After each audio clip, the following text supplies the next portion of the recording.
Hello EAM users, this is Jonah with another quick reference video, this one on how to enter a meter reset. So there are two kinds of meter resets, one you can do on your vehicles and one you would do on your lifts.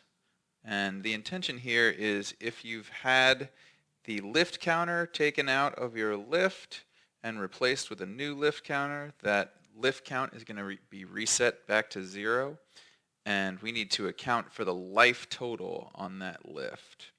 And the same is going to apply for a vehicle odometer if you have the odometer reset. So what we've got here is a repair work order on a lift, and the repair work order has a meter reset as part of the tasks. So the task we've chosen is replace wheelchair lift counter. So we're going to go ahead and finish this work order, or I'm going to close it out.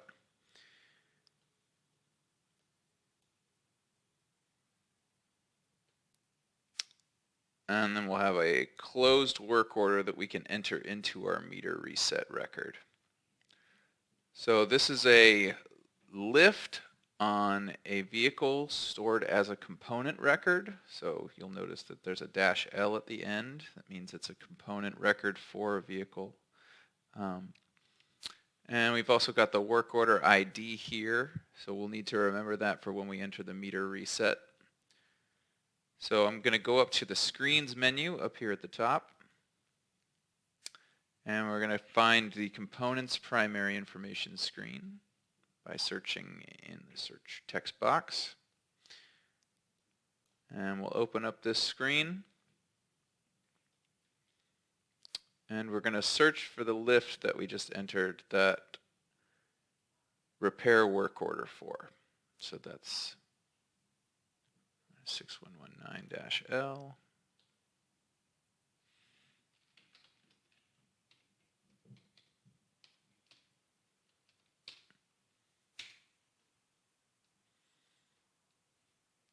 Alright, so now you'll see all of the basic info, and we're going to scroll down to the meter info. That's going to show you the lift cycles and all of the count information for that lift. And then on the right, you're going to see the meter resets section. This is where we're going to enter the meter reset to reset the lift count after the lift counter was replaced. So we're going to click on the edit button up here at the top to open up the record. And we're going to start filling out the information. So we're going to enter the date and the meter number. There's only going to be one meter number for this lift because this is meter 1. It's stored as a component record, so all of the lift information is in meter 1. The reason for the reset, this is a replacement.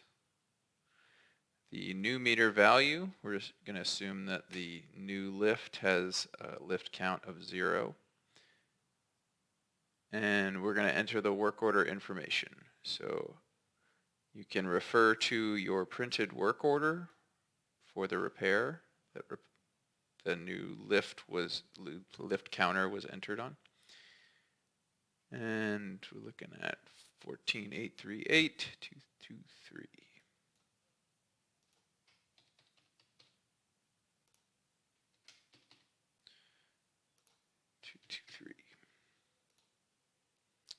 Alright, so when I enter this meter reset, it's going to take the latest meter reading and bring that down to 0 and make the life total the same. So it's going to start counting up from this life total in the latest meter reading, but that latest meter reading is going to read 0, so I'll show you what that looks like.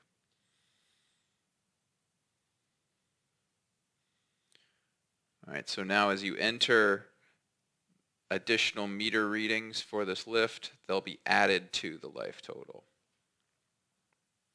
Alright, so that's what that looks like for a lift as components meter reset. And I'll show you what it looks like for a lift as meter 2 meter reset if you do your lifts as meter 2. So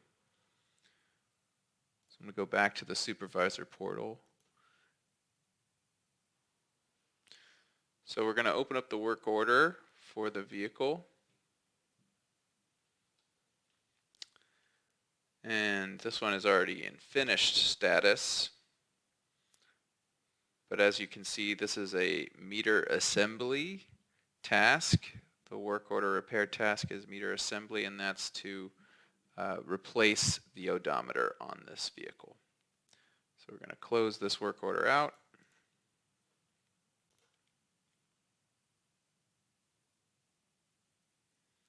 And we'll have our work order ID to enter into our meter reset.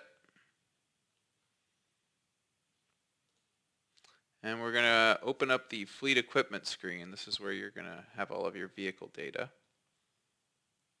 And this is also where you would enter a new vehicle. And we're going to pull up the vehicle itself. 1315.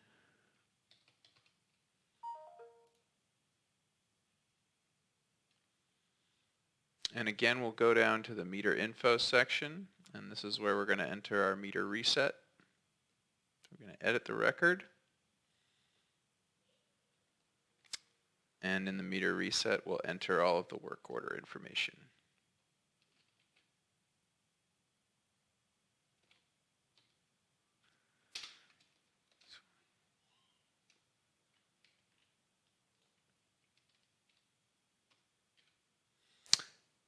And so if you had your lifts entered as meter 2, this is where you would choose the meter 2 as the meter that's being reset. But since we're updating the odometer, doing a meter reset on the odometer, you're going to choose meter 1. That's this meter 1.